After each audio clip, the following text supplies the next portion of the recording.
Welcome to World Code Updates, your daily briefing on everything happening around the world.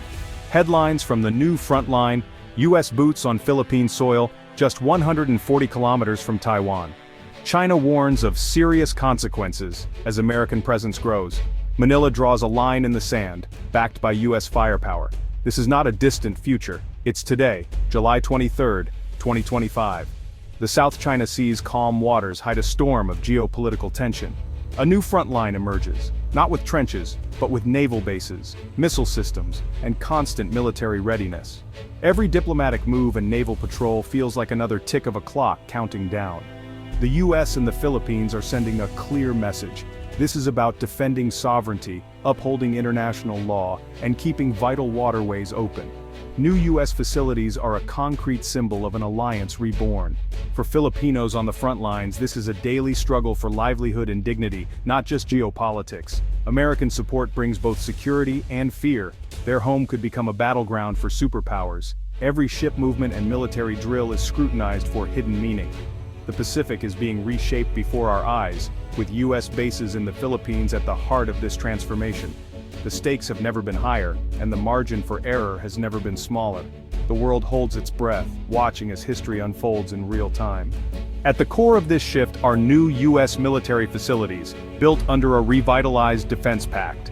These aren't sprawling Cold War bases.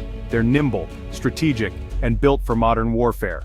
The most significant, a naval logistics hub in northern Philippines, just 140 kilometers from Taiwan. This hub allows rapid repair, refueling, and resupply of U.S. ships, slashing response times. These outposts enhance joint U.S. Philippine operations, pre-positioning critical equipment and supplies.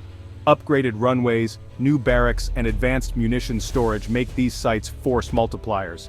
Strategically scattered across the archipelago, they form a defensive arc over key maritime choke points. Sites in Palawan and Cagayan face the South China Sea and Taiwan Strait, projecting power and maintaining awareness. The urgency is clear. China's maritime pressure has escalated, and the U.S. sees this as a direct challenge to the rules-based order. By establishing these facilities, the U.S. reinforces its Indo-Pacific posture and deters aggression.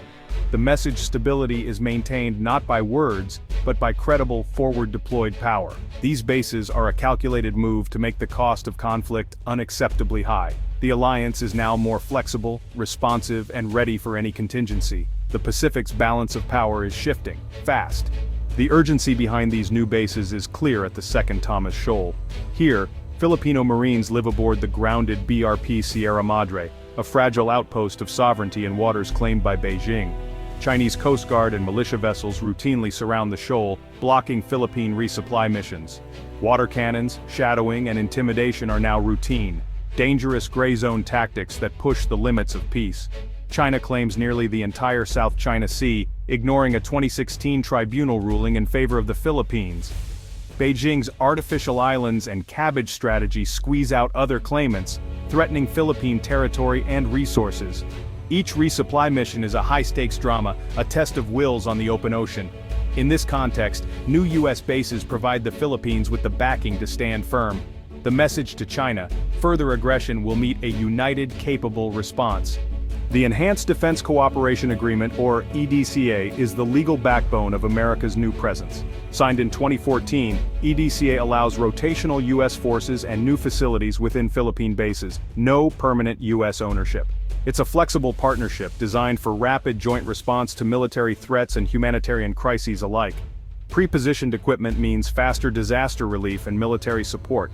EDCA's dual-purpose nature makes it politically viable, offering both security and tangible benefits. It's real power deterrence. U.S. assets on Philippine soil complicate any adversary's calculations. An attack near an EDCA site risks U.S. involvement, thanks to the 1951 Mutual Defense Treaty. Under President Marcos Jr., EDCA has expanded from 5 to 9 sites, chosen for their strategic value near the South China Sea and Taiwan. This marks a decisive policy shift. The U.S. alliance is now the Philippines' most effective security guarantee. The partnership is more resilient, adaptive, and ready for evolving threats. The alliance is no longer drifting, it's a cornerstone of Philippine foreign policy. In a region of rising pressure, EDCA is the shield behind the front line. The U.S.-Philippine partnership is built for the challenges of today. The U.S. Philippines alliance is one of Asia's oldest, shaped by war, colonialism, and shifting geopolitics. From fighting side by side in World War II to the 1951 Mutual Defense Treaty, the military bond runs deep. During the Cold War, U.S. bases at Clark and Subic Bay projected power across Asia. Nationalism and the Cold War's end led to their closure in the 1990s, ending nearly a century of U.S. presence. The alliance adapted, focusing on joint exercises and counter-terrorism. Now, China's rise and assertiveness have given the alliance new urgency. EDCA is a modern evolution, restoring U.S. presence and bolstering Philippine defense for a new era. The new U.S. facilities are platforms for advanced military technology, transforming the alliance's defensive edge. Sophisticated radar, surveillance drones, and intelligence networks now provide real-time maritime awareness. Upgraded airfields can host everything from C-17 transports to F-35 fighters, enabling rapid crisis response. The Philippines is acquiring modern warships and its first supersonic fighters, while the U.S. may deploy Typhoon missile systems capable of Tomahawk and SM-6 launches, the goal deterrence by denial. Advanced systems make aggression too risky to contemplate. Coastal missile batteries could deny adversaries control of key areas like the Luzon Strait. Deep cooperation is essential. Joint exercises like Balikatan test new systems and build trust. Training and technology are transforming the Philippine military into a modern, interoperable partner. The alliance is now ready to defend sovereignty in a high-tech security environment. The future of deterrence is already here. Washington and Beijing see the U.S. Philippine alliance through starkly different lenses. For the U.S., these moves are defensive, upholding treaty obligations and regional stability. Manila welcomes the enhanced U.S. presence as a counterweight to Chinese encroachment. Filipino leaders stress, these are Philippine bases under sovereign control with U.S. presence by invitation. China, however, sees the new facilities as provocative encirclement and Cold War thinking. Beijing accuses the U.S. of meddling, stoking tensions, and dragging the Philippines into a potential Taiwan conflict. Chinese media paint the U.S. as unreliable and self-interested, seeking to divide the region. This narrative war is as fierce as the military posturing. China offers economic incentives but warns of the dangers of siding with Washington. For Beijing, the new U.S. bases are the cause, not the response, to instability. This fundamental clash makes peaceful resolution elusive. The South China Sea is more than rocks and reefs. It's a vital artery of global trade. 1/3 of world shipping, worth over $3 trillion annually, passes through these waters. Beneath the seabed lie vast oil and gas reserves, critical for regional energy security. China's expansive claims and aggressive patrols block neighbors from developing these resources. The sea is also a crucial fishing ground, but overfishing and territorial disputes threaten food security for millions.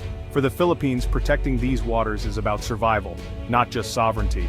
The struggle here is for the future of the international order law versus force. The stakes are global: trade, resources, and the rules that keep peace. New U.S. facilities in the Philippines raise the stakes and the risk of direct confrontation.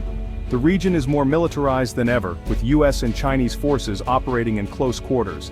A single miscalculation, a collision, an intercept, a standoff, could spiral out of control. Taiwan remains the most dangerous flashpoint.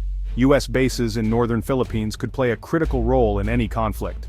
For Beijing, these bases are a direct intervention in what it calls an internal affair, making the Philippines a potential target.